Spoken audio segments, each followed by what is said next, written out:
मित्रांनो, ललिता पंचमीच्या तुम्हाला खूप खूप शुभेच्छा।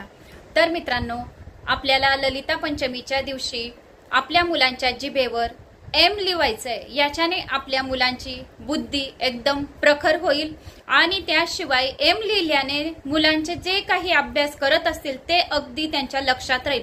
एम याने ए वर एक मात्रा आणि टिंब बाजूला, तर बिंदू असं जर लिहिलं एम आपल्या मुलांच्या जिभेवर शहदाने, तर मुलांची बुद्धीमध्ये खूप तीव्रतेने वाढ होते। तर ते तुम्हाला दर्भाची काडी घेऊन शहद मध्ये बुडवायची आहे, नाहीतर सोन्याची काडी घेऊन ते शहद मध्ये बुडवायची आहे।